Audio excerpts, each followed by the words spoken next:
There's been a bit of an uproar this past week due to Obama's signing of a recent bill that has become affectionately labeled the Monsanto Protection Act, or H.R. 933. So much so that it's led Senator Barbara Mikulski to publicly apologize for letting the provisions slip through. However, this is really only a small part of a much bigger pattern of corruption and collusion between Monsanto and the U.S. government. Senator Roy Blunt, a Republican from Missouri, who crafted the wording for H.R. 933, has been accused by Senator John Tester of having collaborated directly with Monsanto in the creation of the provision. This shouldn't be surprising considering that Monsanto is one of Blunt's top campaign contributors. Blunt also accepts contributions from the Crawford Group, a registered lobbyist for Monsanto. Now, the controversy in this bill is tied to Section 735, which is of course written in such a jumble of incomprehensible legalese that it's highly difficult to interpret. It's designed to make the eyes glaze over without registering that anything of significance has been stated. This is facilitated using a common legislative technique of referring to sections of a separate law, so that you have to go read the unintelligible fine print in that second document in order to understand what's actually being said. That second law in this case is the Plant Protection Act. In the description of this video you'll find a link to both documents.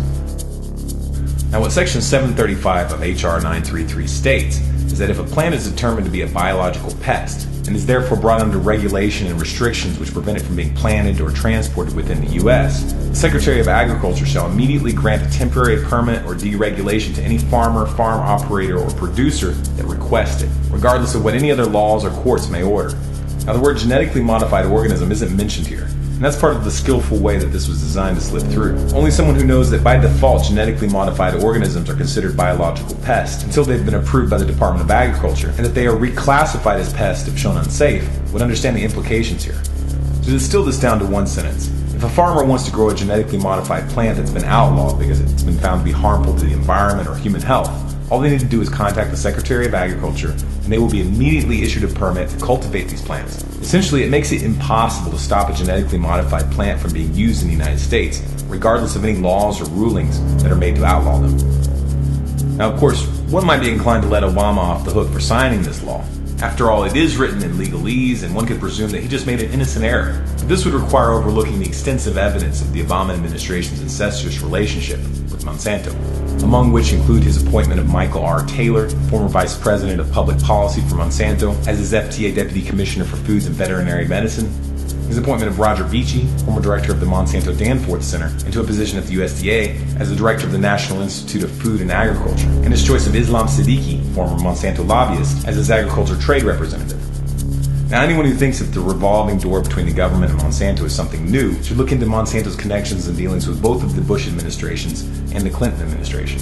This has been going on for a long time. The purpose of this video is not to motivate you to write a letter to these corrupt senators or to inspire you to vote the bums out. None of that will have any meaningful effect. The system can't be fixed at this point. Corruption runs so deep that it has become literally inseparable from the political machinery. We don't have corporations influencing government, and corporations have become the government. Only when you come to terms with this and realize that the solution to this problem is not going to be found in elections or petitions will you be willing to consider a course of action that really will make a difference. For more down that line of thought, please watch our video entitled U.S. Government Preparing for Collapse, and Not in a Nice Way.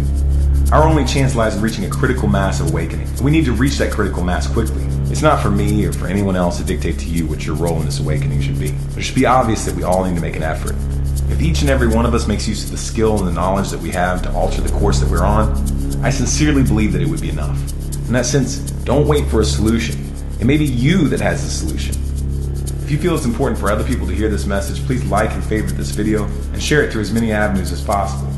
Post it to Facebook, post it to Twitter, post it on your blog, send it to your friends via email.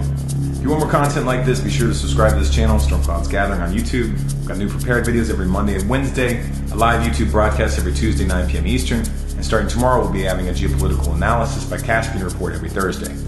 For updates, bonus content, and commentary, please follow us on Facebook, facebook.com/StormCloudsGathering, on Twitter at Collapse Updates, and of course our website, stormcloudsgathering.com.